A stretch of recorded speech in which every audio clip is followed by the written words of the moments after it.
వాళ్ళు ఎదిగితే నాకు మాత్రం సంతోషం కదా ఏంటే? మరేంటి ప్రసాద్ సమస్య? ఆ భానుప్రకాష్ అనేవాడు మామూలు మనిషి కాదమ్మా. చాలా దుర్మార్గుడు.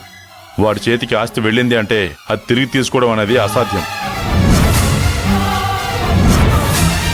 అవసరానికి డబ్బులు ఇస్తాడు, వడ్డీల మీద వడ్డీలేస్తాడు.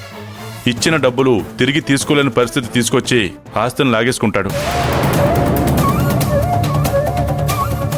ఒకవేళ డబ్బులు కట్టాలని చూసినా ఆ వడ్డీలు ఈ వడ్డీలని చెప్పి ఇచ్చిన డబ్బులు వడ్డీకే సరిపోయిందని చెప్తాడు.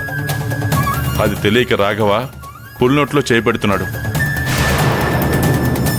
మా అన్నయ్య ఇవన్నీ తెలియకుండానే డబ్బులు తీసుకుంటాడా? తెలుసుంటే మాత్రం ఖచ్చితంగా తీసుకుని ఉండేవాడు కాదు కదా మాధవ. నీకు మాత్రం అతని గురించి ఎలా తెలుసు? నీ పెళ్లికొచ్చాడు కదా నా స్నేహితుడు రామిరెడ్డి. వాడు కూడా ఇలాగే కూతురు పెళ్లి కోసమని అతని దగ్గర స్థలం తాకట్టు పెట్టాడు.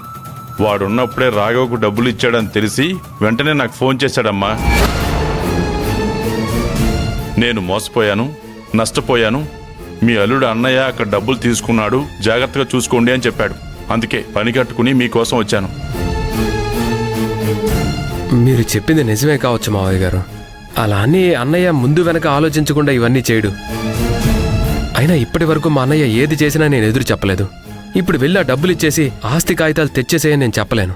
మాధవ, నీకు పరిస్థితి అర్థం కావడం లేదు. చెప్పిన వాడెవడో నాకు పరాయివాడు కాదయ్యా, నాకు బాగా తెలిసిన వ్యక్తి. కూతురు పెళ్లి కోసం దాచుకున్న ఆస్తి మొత్తం పోగొట్టుకున్నాడు. అంత దుర్మార్గంగా వాడు అతని భూమిని లాగేసుకున్నాడు.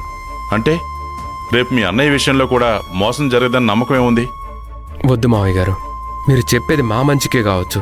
ఇప్పుడు నేను వెళ్ళి ఏం మాట్లాడినా మా అన్నయ్యకి తెలియకపోతే నేను వెళ్ళి చెప్పినట్లుంటుంది. ఈ విషయాన్ని ఎంతటితో వదిలేయండి. అదంతా మా అన్నయ్య చూసుకుంటాడు. ప్రసాద్ ఇంత దూరం వచ్చి చెప్పాడంటే ఒక్కసారి ఆలోచించాలి మాధవ. ఎందుకన్నా మంచిది. అవతల వాడు ఎంత దుర్మార్గుడు అనేది అర్థమవుతూనే ఉంది కదా. అలాంటి వాడి దగ్గర బావగారు ఇరుక్కుపోయారంటే